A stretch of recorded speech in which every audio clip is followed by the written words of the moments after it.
Good morning po mga ka-blissful. Ako po ay nandito ngayon sa itoktok ng bundok ng Williams Lake. Isa sa lugar po ng Williams Lake. Dito po sa kabilang side ng Williams Lake. Ang Williams Lake po ay doon. And doon. There you go. Nakita nyo ba? Nakita nyo ba ang aking mga kamay? And yeah, maglalakad po muna tayo para po ipakita bago po siya ay mamuti. Dahil siya po ay magkakaroon ng mag-i-snow. Tingnan nyo naman po, oh. At may mga tumutubong hindi karapat-dapat dyan sa aking baba, sa aking mukha. Ano po mga ka-blissful, ayan po ang aking pong malamig po. Pero, yeah, ito po ang isang lugar na makikita nyo po dito sa amin, sa Williams Lake. Ginawa na nga po ng bahay doon, oh. Pero nakakatakot kasi siya po ay bundok na pwedeng gumuho. Dahil puro ano na siya eh. Ayun, oh. Pwede ko bang i-zoom? Hindi ko pala pwedeng i-zoom. Yun, nakikita nyo po, nakakatakot, di ba? Pag ang mga bundok ay wala ng mga puno, paano na? Paano na ang buhay? Kaya nakakabahala po, di po ba? Kahit diyan sa Pilipinas, di po ba? Talaga namang gumuguho dahil wala naman nang naghahawak ng lupa. And yeah, panalangin na lang po, sana po hindi magkaganon yung mga iniisip. Pero dito po, ganun po yung naiisip nila. Dumami ng mga bahay dun, oh. Tapos, wala na pong puno na nag-hold dun sa lupa. Nakakabahala, di po ba? Nakakabahala, pero papakita ko po ang mga kulay ng mga puno. Ayan po, oh. Parang kakulay ng aking kuko. Di ba? Pero ayan, gusto ko lang po sana sa inyong ipakita yan, kabuuan ng kabilang lugar ng Williams Lake. And yeah, ito po, mga may maliliit ding bahay na yan, medyo maganda rin po kasi nasa itaas ka ng bundok. Ibo ba? Ano bang nangyari sa aking kuwinto? Hindi po ba? Well, wait a minute mga kababayan. And ayan po, may dadaan po sa aking likuran. And hindi ko po alam kung paano ako mag-vlog. There you go. Wala namang bawal dito. Hindi naman po bawal dito ba? Hindi ko naman sila binablog. Right? Pero ayan, medyo napagod na po ang person. Ako po ay pupunta sa aking nagmamahal kong Tita Maria at dadalawin ko po sila. Galing po sila sa kanilang anak sa Calgary. Kararating lang po nila nung Monday. And today po is Wednesday today dito sa Canada.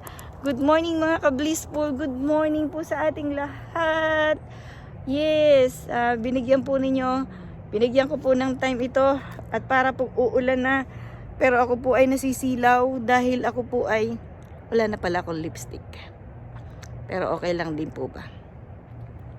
Ayan. Medyo malamig na nga po. At yan, ito nga po nakapanglamig na ako ng pang winter na. And sana humaba pa ang hindi masyadong malamig. Konting tawad pa po sa tag-araw. And yeah, yun naman po ay para sa ikagaganda ng aming pakiramdam. Parang kulang po sa amin ng summer. Parang dumaan lang ang summer na yung summer ay parang kakarampot. Hindi po namin maintindihan. Hindi man lang namin naramdaman. Hindi namin na masyadong nagamit yung summer. And yes, it's like summer, right? Tingnan niyo to. Dead end po itong lugar na to. Dead end. And yeah, ayan po. Oh. Palagay ko po ano yan eh, yung lumang fire truck. Ang ganda sanang pumunta doon, pero hindi ko po kayang pumunta kasi tingnan ninyo naman, oh, may bangin. Hindi ko kayang luksuhin mga ka-blissful. And yeah, sana ako ipayagang magpunta dito. May bahay po dito pero long na, diba?